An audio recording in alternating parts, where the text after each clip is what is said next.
Thank you very much for blessing us.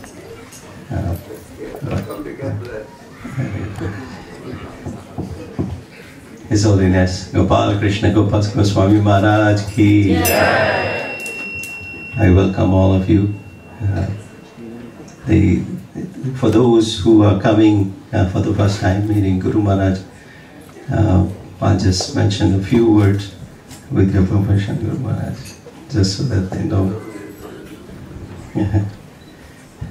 Guru Maharaj is one of the senior most disciples of His Divine Grace, A.C. Bhaktivedanta Swami Prabhupada.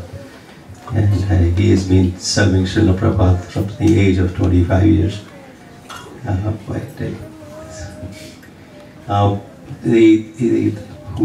Please join me in welcoming His Holiness Gopal Krishna Goswami Maharaj.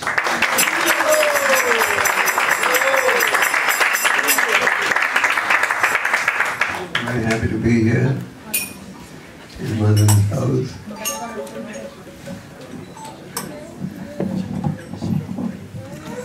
How many of you are coming for the first time to this program? Everyone's a regular visitor. I don't see any. We do have new people in the audience. They've come especially to have your talk. I can identify 99% of them.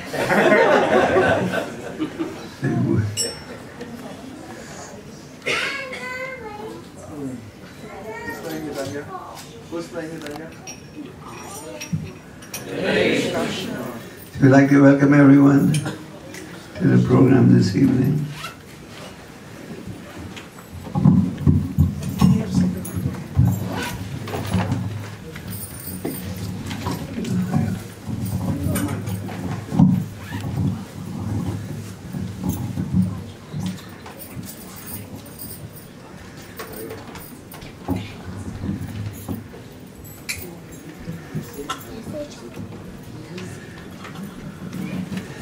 Trying to fix it with Michael.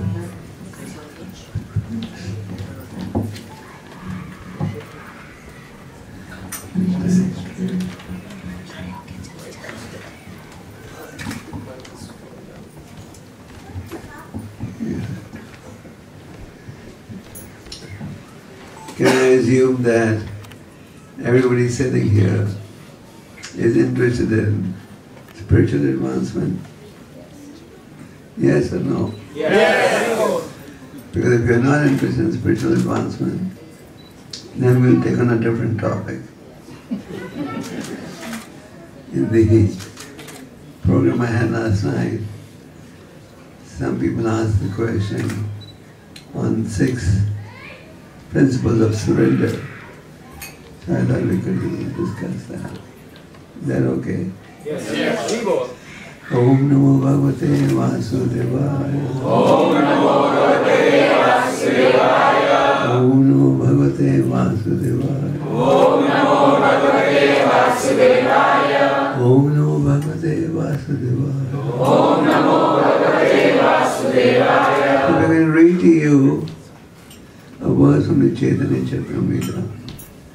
This verse was spoken by Chaitanya Mahaprabhu to Sanatana Goswami, and this describes the 6 principles of surrender.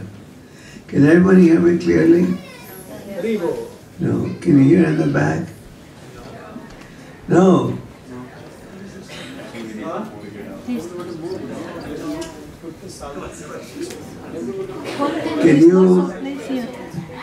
Can you hear in the middle?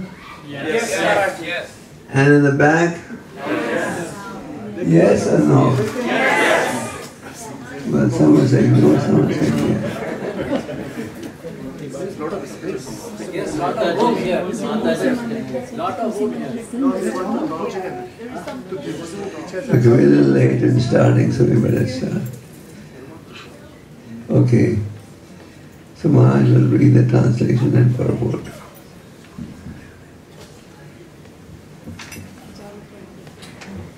Sri Chaitanya Charitamrita Madhya Lila, Chapter 22, the process of devotional service, text 100. Anukulyasya sankalpa pratikulyasya varjanam raksisyati vishvaso goptritve varanam tata atmaniksepa karpanye sadvidha saranagati. Translation and purport by His Divine Grace Srila Prabhupada. Srila Prabhupada Ki Jai. The 6 divisions of surrender are the acceptance of those things favorable to devotional service, the rejection of unfavorable things, the conviction that Krishna will give protection, the acceptance of the Lord as one's guardian or master, full surrender, and humility. Everybody please repeat. The 6 divisions of surrender, are the acceptance of those things, favorable to devotional service, the rejection of unfavorable things, the conviction that Krishna will give protection, the acceptance of the Lord, as one's guardian or master, full surrender, and humility. Purport. Srila Prabhupada's purport. One who is fully surrendered is qualified with the 6 following characteristics. 1. The devotee has to accept everything that is favorable for the rendering of transcendental loving service to the Lord. 2. He must reject everything unfavorable to the Lord's service. This is also called renunciation. 3. A devotee must be firmly convinced that Krishna will give him protection. No one else can actually give one protection. And being firmly convinced of this is called faith. This kind of faith is different from the faith of an impersonalist who wants to merge into Brahman effulgence in order to benefit by cessation of repeated birth and death. A devotee wants to remain always in the Lord's service. In this way, Krishna is merciful to his devotee and give him all protection from the dangers found on the path of devotional service. 4. The devotee should accept Krishna as his supreme maintainer and master. He should not think that he is being protected by a demigod. He should depend only on Krishna, considering him the only protector. The devotee must be firmly convinced that within the 3 worlds, he has no protector or maintainer other than Krishna. 5. Self-surrender means remembering that one's activities and desires are not independent. The devotee is completely dependent on Krishna, and he acts and thinks as Krishna desires. 6. The devotee is meek and humble. Lord Krishna states in the Bhagavad Gita, chapter 15, text 15, Sarvasya chaham hidisa nivishto matasmitir jnanam apuhanam cha vidaista sarvair aham eva vedyo vedantakrit vedavid eva chaham. Quote, I am seated in everyone's heart, and from me come remembrance, knowledge, and forgetfulness. By all the Vedas, I am to be known. Indeed, I am the compiler of Vedanta, and I am the knower of the Vedas. Unquote. Situated in everyone's heart, Krishna deals differently according to the living entity's position. The living entity's position is to be under the protection of the illusory energy or under Krishna's personal protection. When a living entity is fully surrendered, he is under the direct protection of Krishna. And Krishna gives him all intelligence by which he can advance in spiritual realization. The non-devotee, however, being under the protection of the illusory energy, increasingly forgets his relationship with Krishna. Sometimes it is asked how Krishna causes one to forget. Krishna personally causes his devotee to forget material activities, and through the agency of Maya, Krishna causes the non-devotee to forget his devotional service to the Lord. This is called apuhana. Thus end the Bhaktivedanta purport, Madhya Lila, chapter 22, verse 100 of the Sri Chaitanya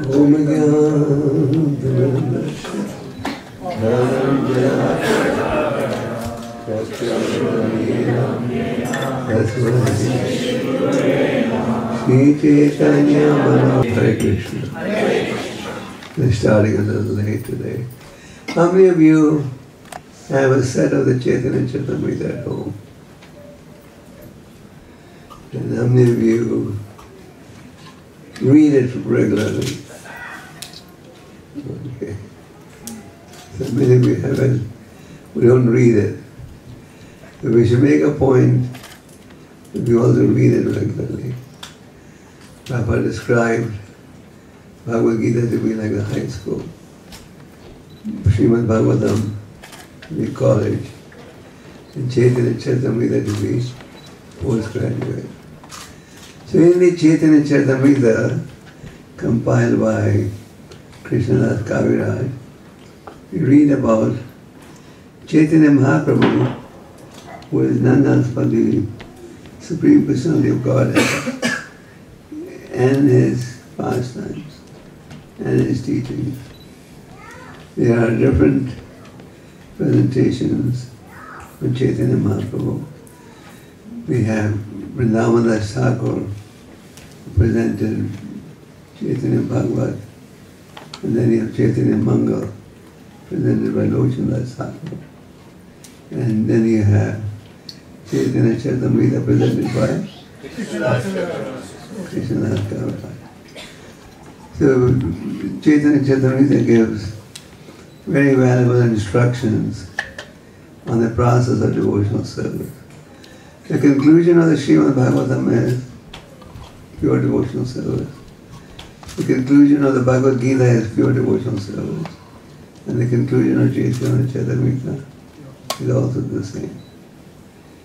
If we analyze, we can see that virtually all our questions and doubts are answered in the scriptures. So last night I was asked a question on this principle of surrender, and I said we'll present it today. So here Chaitanya Mahaprabhu is instructing Sanatana Goswami on the process of devotional service. This chapter is called The Glories of Devotional Service. And Chaitanya Mahaprabhu is specifically instructing on the 6 principles important for spiritual advancement. So what are they? First one he says is, to accept what is favorable for spiritual advancement. And along with this goes the next principle, to reject what is unfavorable for you. These days people are very health conscious, am I right? Especially in America. They're very health conscious. And so what do? Before you eat something, you look at the label, you look at the ingredients, and if something is unfavorable, you don't accept it. Similarly, having decided that I want to pursue spiritual life, having decided that devotional service is the ultimate goal of life, we should also understand what is favorable, what is unfavorable. And the best way to understand this is by turning to Guru, Sadhu and Shastra. Shastra means the words of the Lord, as they are explained in the scriptures. And the Sadhu represents the chain of disciplic succession and as elaborated on what the Shastras represent. And the Guru further explains that. So Chaitanya Mahaprabhu said, accept what is favorable for spiritual advancement. So what is favorable for spiritual advancement?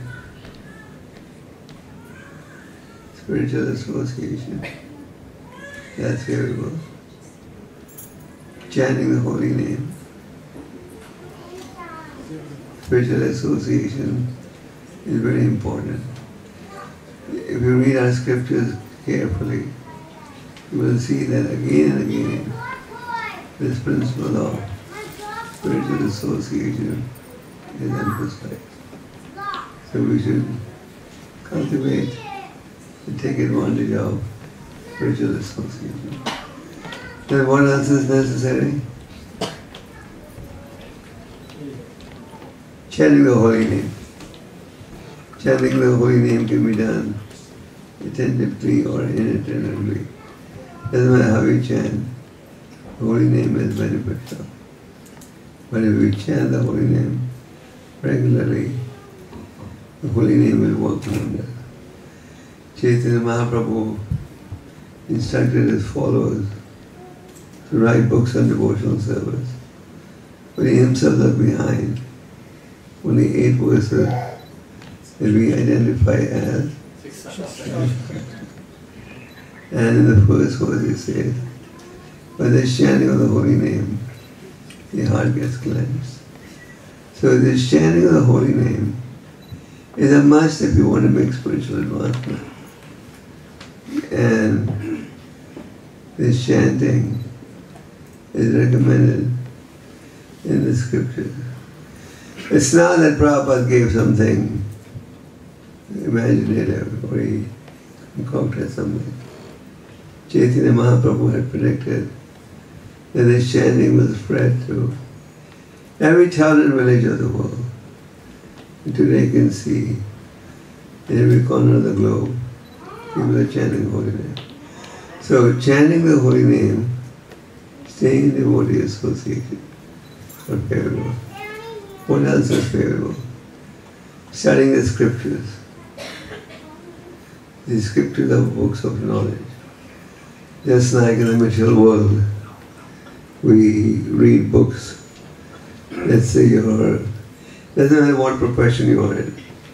You may be in the medical profession, you may be in a business profession, legal profession. You have to keep up with the books, papers, etc. to know what's happening. Similarly, we should make it a point to regularly read Prabhupada's books. These books contain very valuable knowledge, especially the Bhagavad Gita. If you read the Bhagavad Gita daily, you'll find that your knowledge will expand and you'll be able to stay on the right path.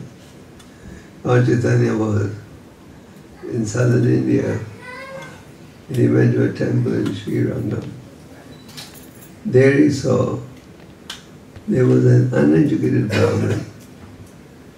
He wasn't educated materially, but he was instructed by his spiritual master to read 18 chapters of the Gita every day.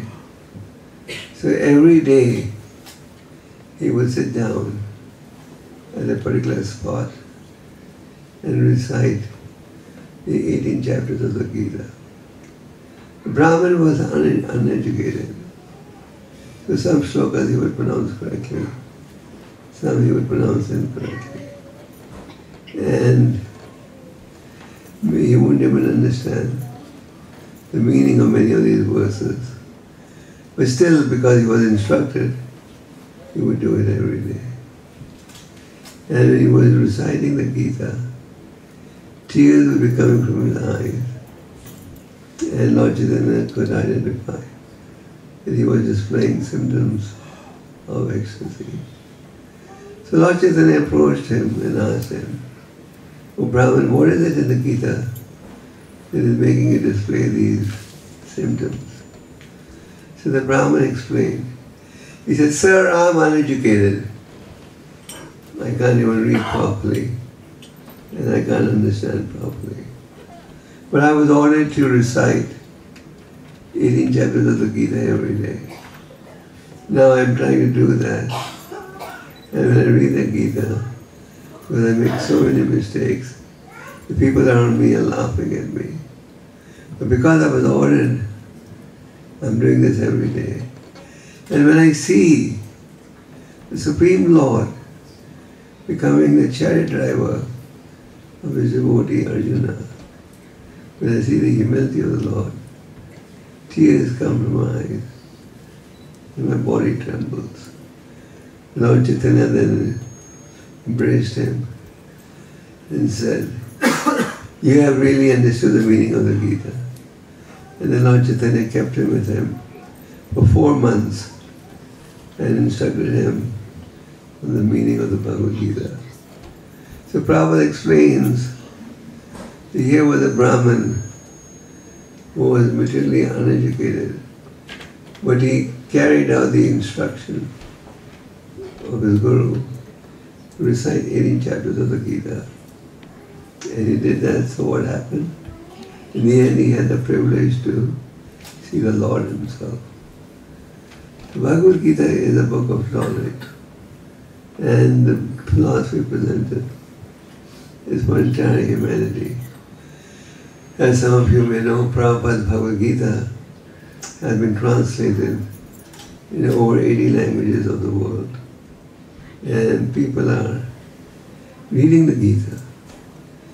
Yesterday I was coming on 2 days ago I flew from Moscow to New York, and I said yesterday, the steward on the plane came up to me and said, "I have Gita by Prabhupada." He could pronounce Prabhupada's name. I could understand. He meant Prabhupada. So why are people reading the Gita everywhere? Because the Gita has valuable information.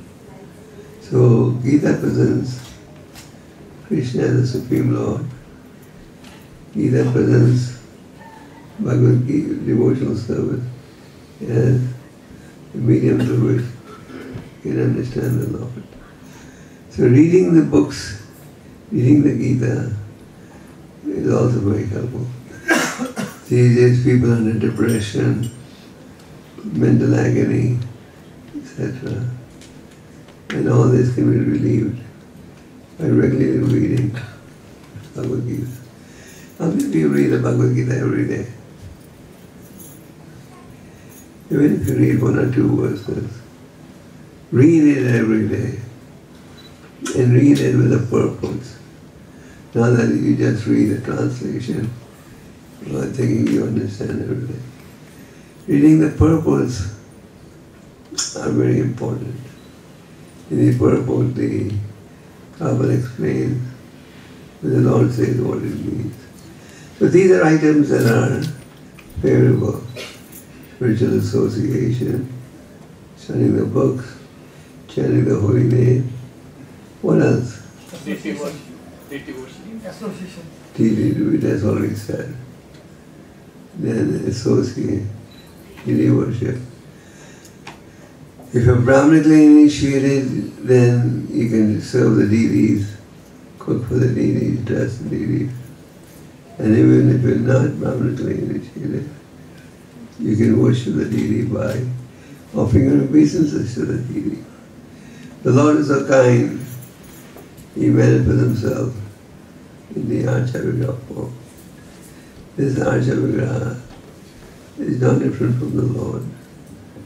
We should not think, oh, here is just some statue.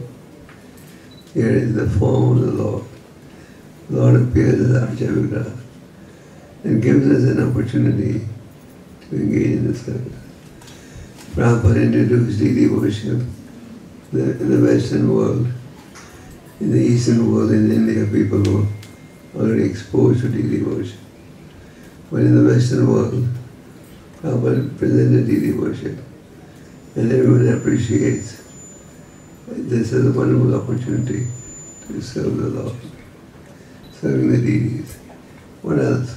Living in Dham. Living in Dham, the holy place. Living in the holy place. Yes. But if everybody goes to the Dham, one preach in Washington. So you can visit Dham, see the Dham. What else? Service. Service that you do. We go to the temple, we engage in service. When you have the opportunity to engage in service, we should consider ourselves very fortunate. Being enthusiastic to serve. Rupa Goswami has said, Utsaha Nishchandarya. We should be enthusiastic to serve the Lord. Why not? After all, you're engaged in serving the Supreme, we should do it enthusiastically. Then what's also favorable is determination. Determination to serve the Lord. There's determination. Often devotees around the world answer the question, how do you get determination to pursue spiritual life? You get determination to pursue spiritual life by following the process of Vajrakriya, chanting, hearing. So these are just some of the points. There are many more points that we can talk about. Then what does Chaitanya Mahaprabhu say? He said what is favorable and then reject what is unfavorable. What are the unfavorable items? What are the unfavorable items? Association with non-devotees beyond what's necessary. If we tell you, you can't associate with non-devotees, then you'll say, where do I go for my job? Where do I go to study? You are living in a society where we all have to associate. You go out to distribute books or preach, you have to associate also. So, the principle should be not to associate beyond what's necessary. A certain amount of non-devotee association is unavoidable. So that is it. But don't associate non-devotee is more than necessary. What else is unfavorable? Avoid prajalpa. Avoid mundane talk. Talk not related to Krishna. Silence in spiritual life means using a tongue for positive talk, not negative talk. Some so-called transcendentalists believe in Monrat, which means I don't speak to anyone. You go to these dhams, you usually meet some sadhu who've been observing Monrat for a long time. The Prabhupada explains for us, silence means, Monrat means avoiding prajalpa, engaging in positive talk. What else? Not chanting, not reading the books, and engaging in mundane activities, watching movies. Hopefully I don't watch anymore. Watching mundane programs. They're all detrimental. So Goswami said, accept what is favorable and reject what is unfavorable. And what did he say? The conviction that Krishna will give me protection. What does Krishna say in the Bhagavad Gita? Sarvadharma paritanya.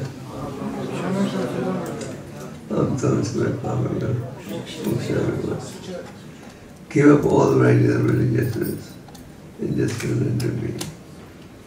What does this practically mean? Just worship Krishna and nobody else. We dedicate all our activities for the pleasure of the Lord. Everyone has some abilities. Just like Krishna says in the Bhagavad Gita, Yat karoshi yadashnasi yadosi yadaskya yat tapasvani konde Yat karoshi. Krishna doesn't say don't perform your activity.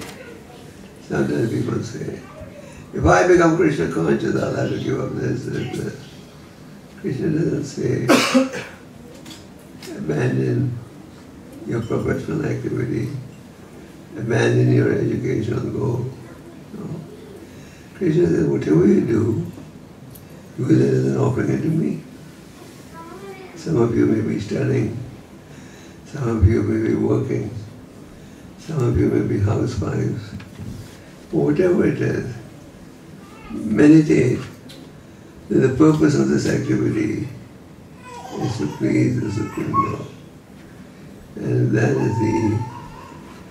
if that is the meditation, then your activity is being performed for the pleasure of the Lord. So Krishna will give us protection. What does Krishna say in the Bhagavad Gita? What did he tell Arjuna? Arjuna, you declare to the world that my devotee will not perish. Krishna could say that directly. My devotee will not perish. But he instead asked his devotee, you declare to the world. Why? Well, when a devotee declares, it'll probably have more value. If Krishna says directly, people will say, that's Krishna speaking. But when a devotee says, Krishna surrender, the Lord will protect, it has more value. Just like in the material world, you see this principle being imitated. You see that famous sports stars, movie stars, endorsing products. They say, buy this product, it's good. Now everyone knows the person has been paid heavily to say that. Still, it has a powerful impact so people do it. So the point is, we must understand Krishna will give us protection. We have so many wonderful examples. Last month we celebrated the appearance of Lord Nrsimha there. And in the 7th canto, you read the wonderful pastimes of Prahlad Maharaj. Prahlad Maharaj had the great fortune of receiving spiritual knowledge when he was in the womb of his mother. And Prahlad had to face so many obstacles. Presenting Krishna consciousness is not so easy in many parts of the world. All of you are living in America where, fortunately, you have a lot of religious freedom and you can virtually embrace any religion and practice and preach. But in many parts of the world, there are so many restrictions. Devotees have had to face so many obstacles. Devotees have even died while trying to establish Krishna consciousness. In the early days of the Soviet Union, of our movement in the Soviet Union, when they started preaching, so many devotees were imprisoned. Some some died in the prison. But they did not compromise on the principle of Krishna consciousness. So Prahlad Maharaj similarly had to face many serious hurdles. But he was always protected by the Lord. He was thrown from mountain tops. He had poisonous snakes around him. He was thrown in the ocean. But in every situation he was rescued. Of course we are not at Prahlad's level, and somebody will say, rightly say, oh, but that was Prahlad Maharaj. I'm not Prahlad Maharaj. I'm not going to. But nevertheless, he must understand that the Lord is our ultimate protector. And if we act according to Krishna's instruction, then he is our protector. We must recognize that Krishna is the ultimate maintainer and guardian. As all of you know, the demigods, and these demigods are subordinate to the Supreme. They are not independent of the Lord, nor are they equal to the Lord. So to think that the demigods are protecting me is also a wrong concept. The demigods are themselves under the Supreme Lord. So to the next principle, we said the Lord is one's guardian and maintainer. Ultimately, we're all being maintained by the Supreme Lord. Rich countries may take pride. Oh, we have so much money. But if you analyze carefully, the reason they have money is because they have natural resources. And they have natural resources. Just like in America, there's so many natural resources. But who put these resources there? The Democrats and the Republicans put them there. The oil in the Middle East. Who injected it there? The royal sheikh family? No. This was all there by the will of the Lord. By the arrangement of the Lord. Maya Dakshina Prakati Sugiti Sacha. This Prakati works in the mind direction. So, the next principle is to serve Krishna as the maintainer and guardian. It's not that sometimes if you're in difficulty, Krishna doesn't give you what you want. Now I'll turn to the demigods. Maybe they'll help me out. We must understand. We have our history of karma. When you come to Krishna consciousness, it gets minimized. But it doesn't become zero. The next principle is Krishna is the maintainer and guardian. And what is the next fifth principle? Sadhusmanda. That means have our desires and activities consistent with the desires of the Lord, consistent with the instructions of the Lord. We often think our principle should be, my wish should be God's wish. My desire should be God's desire. In other words, what I desire should be executed. But a higher understanding is, God's desire is my desire. When Krishna says, surrender to me, and we surrender to Krishna. If Krishna says, do this, that's what I do. So the next question arises, how do I know what Krishna wants me to do? Am I right? Yes. How do I know this is what Krishna wants me to do? I want to do what Krishna wants me to do. But I get confused. How can I get guidance? So for that there is Guru and Sadhu. We have senior Vaishnavas who are ready to guide us and to help us, provided you're ready to take guidance. So, it is said over here, that making the desires consistent with the desires of the Lord. Use your senses in service of the Lord.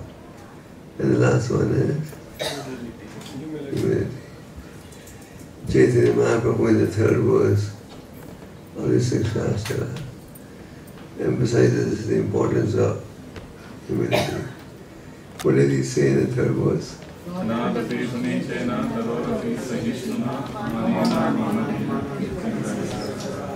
Krishna's Kavira says, this verse is so important we should tie it down in our neck. In other words, always remind ourselves of the importance. So what does humility mean? Some people think humility means the speaking sweetly, offering dandavats to everyone. Humility also means accepting guidance, accepting instructions, understanding that I need direction, and of course being respectful and talking to others. Chaitanya Mahaprabhu said, we want to be in a position to chant the holy names all the time and develop this mood of humility. So these are briefly some points that are conducive for spiritual advancement. Everyone sitting here is very fortunate in that they got exposed to the importance of devotional service and the importance of spiritual association. We need to keep hearing. Just hearing once is not the solution. We have to keep hearing. Just like in the material world, they advertise their product all the time. Not that just give you one ad. You need to keep hearing and reading. So chanting and reading is very important. Someone will say, but I'm very busy, you know.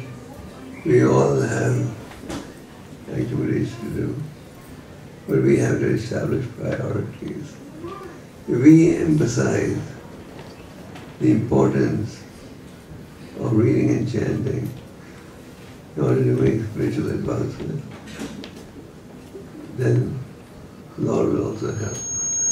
Krishna said in the Bhagavad Gita, those who worship me with devotion, I preserve what they have and I make up what they lack.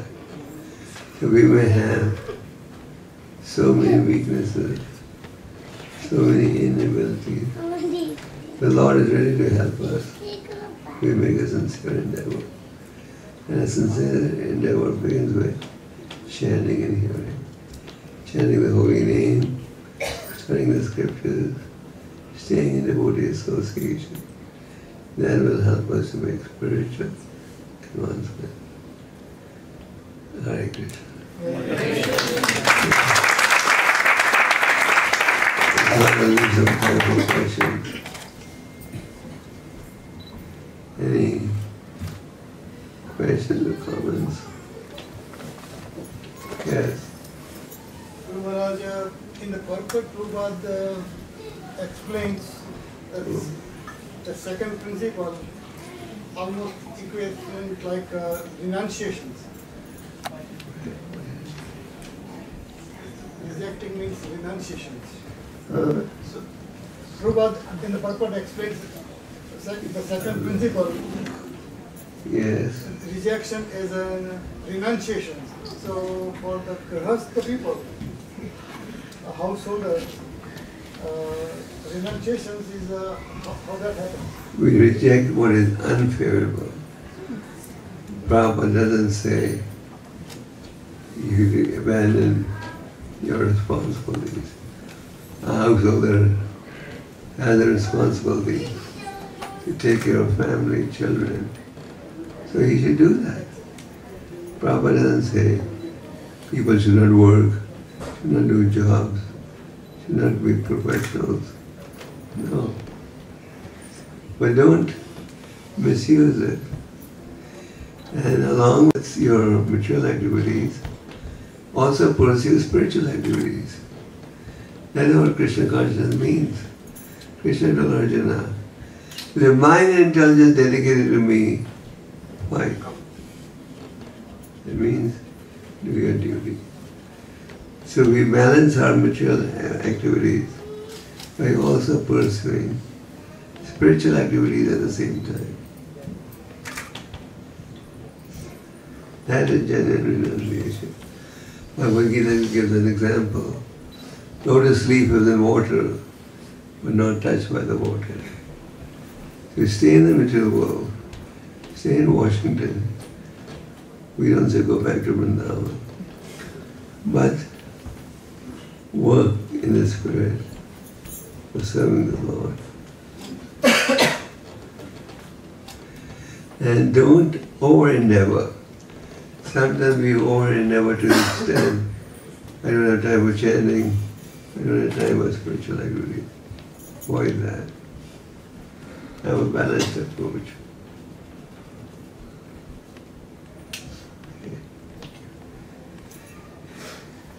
Okay. Yes, Children. The devotee who is very senior and he does all the right things, chanting, keeping the right association, service, and then falls sick, is suffering. Why didn't Krishna protect him from those sufferings? The devotee does not get bewildered even if he is suffering. A devotee, we may be sorry, but a devotee who is suffering thinks, actually I should be suffering 1,000 times more. But Krishna is so kind, he has minimized it. In first canto of the Bhagavatam, you read prayers of Queen Kunti. Queen Kunti says, my dear Lord, please when my calamities increase. Oh, does anyone say that? Queen Kunti says, why? She said, the more calamities I have, the more I meditate at the lotus feet of the Lord. The more I meditate at the lotus feet of the Lord, the faster I gain freedom from more than that. So the devotee is not making a business deal with the Lord. I will serve you, my Lord. I'll do this, but please guarantee I'll never fall sick. A devotee knows which your life is full of misery. And when we see misery, it helps us realize, yes, this thing can happen to me also. So we are more alert. So we don't say, it's not that our faith in Krishna goes down when we see somebody suffering. When we see somebody suffering, we can know that thing is going to happen to us too. It's just a matter of time. No one's exempt from suffering. Yes. Guru Maharaj, you said in many parts of the world there is much difficulty spreading Krishna consciousness, but in America we have like virtual freedom to do our part. But still, like in America, I feel myself to be more complacent. So how to become more? Yes. America said last night, the dream world for everyone. But then we tend to become more complacent. With everything so easy, good highways, good this, good that. And if you don't have a job, you have welfare payments. I'm not a Trump supporter. He's against it. So you have all these benefits ready to back you up, even if you don't want to make an effort. So, we should in America think God's given me all these wonderful facilities, then we use this to expand the preaching. After all, Prabhupada, when he first came to America, Prabhupada said, normally at that time, people from India would normally go to England first, because Britain had strong ties with India and they ruled over India for a long time. So Prabhupada wanted to come to America to establish Krishna consciousness in this part of the world. And it's a fact that in the early days, it was mainly the American devotees who went to different parts of the world to preach. So the point is, the facilities are there. Use the facility not to become complacent, but to become more active.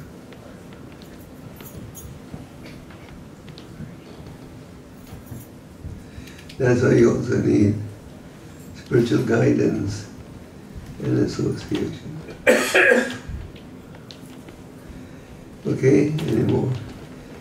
We're running a little late, so I didn't want to go too long. Any more questions? One more? Yes. Maharaj, how do we continue to maintain enthusiasm in spiritual life as the years progress? Like when you first come in contact with devotees, your enthusiasm is so high. You're getting to know things. Everything looks fresh, and your enthusiasm is at a very everything looks blissful. Yeah, blissful. And then as years progress, like everything becomes natural, and you get to know people. And to your point, you start becoming complacent to a degree. So how do we continue to actually increase that enthusiasm or even maintain that enthusiasm? In the Srimad Bhagavatam, Narada Muni explains that sometimes a sick patient, he is recovering from a disease, and he prematurely stops to take the medicine, and then he gets a relapse. He thinks, I'm recovered now, I'm okay. And he gets a relapse. So very often when we come to spiritual life, in the initial stages, we are very alert and enthusiastic. But then we become complacent in our own devotional effort. We become complacent in chanting, complacent in reading, complacent in association. And as a result, our enthusiasm goes down. So the key to maintaining good enthusiasm is chanting, reading, carrying on your spiritual activity. There are a few basics. These basics should not be compromised. If you don't compromise on them, then you'll be enthusiastic throughout. And one of the guidelines is, look at the good in the devotees rather than the weak points. Be like the bee and not the fly. So very often we start to, once we get a little senior, we start looking at faults in everyone. This devotee is this fault, this devotee is this fault. I have no faults, all the faults are in him. And that's how we tend to be critical, and we start committing offenses. And then the offenses has a negative effect.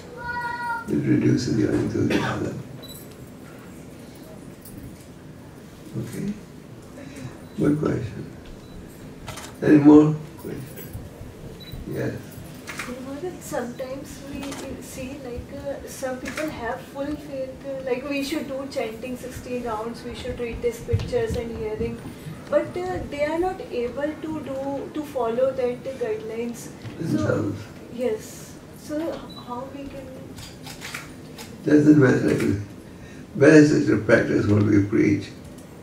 But if somebody is giving you the right medicine, even if he's not taking the medicine, still it's beneficial.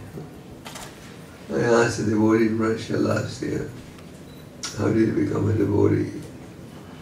He told me one non-devotee gave him a book and invited him to the temple. That person was not even a devotee, and eventually left the movement.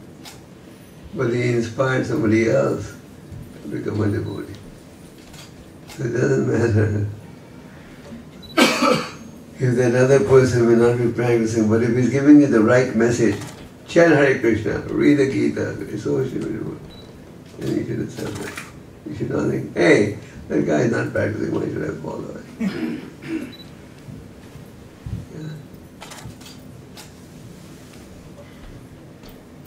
Any more? No questions? Maharaj, say many times we get faced with the question that if I am a pious person and I am doing carrying out all my responsibilities properly, that is enough to be. Why should I go further than that? We have to see what Krishna is saying, not what your mind is saying. The person I is making so many mistakes. Our senses are imperfect. We have to see, what does Krishna say? When Krishna says, Yat Karo Shirya Dasnashi, what does it mean? When Krishna says Sarvadhamam Pradanya, what does it mean? We have to see what Krishna wants, not what I want.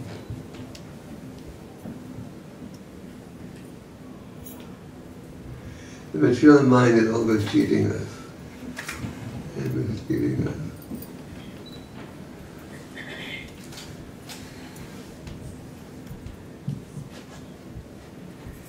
Any more questions?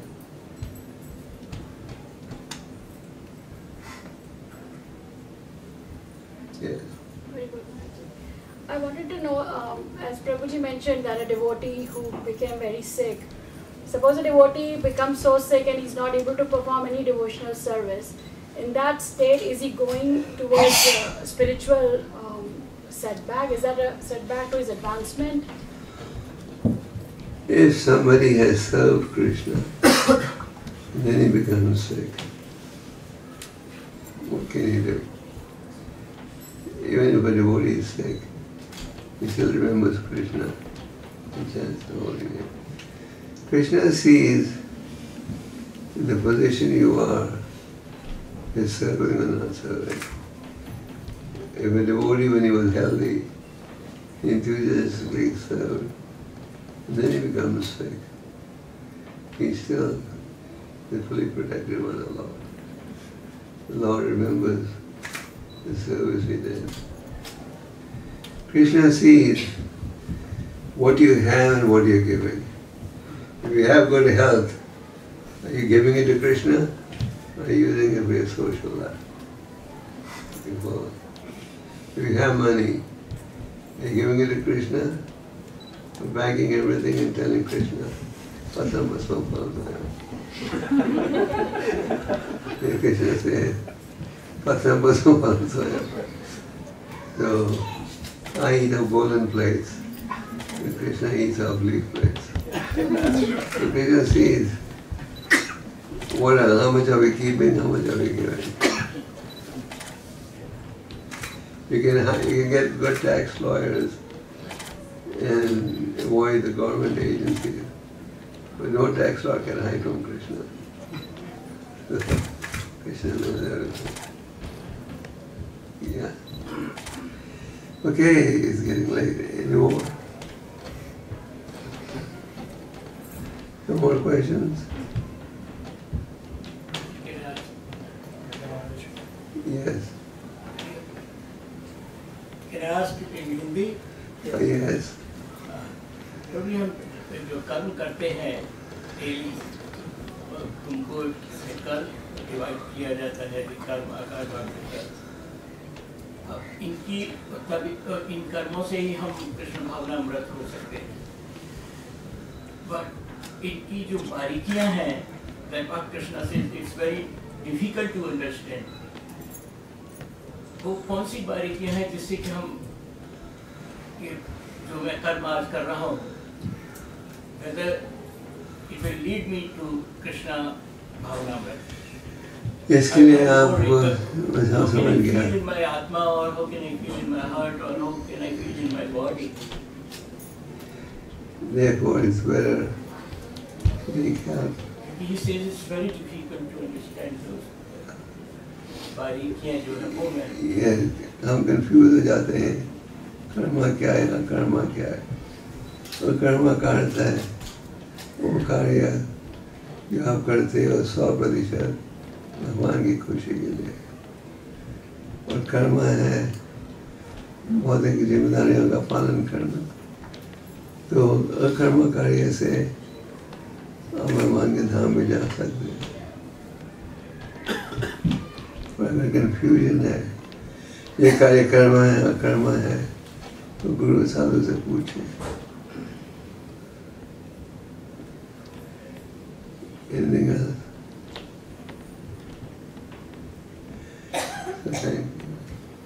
So Holiness Gopal, Krishna Goswami.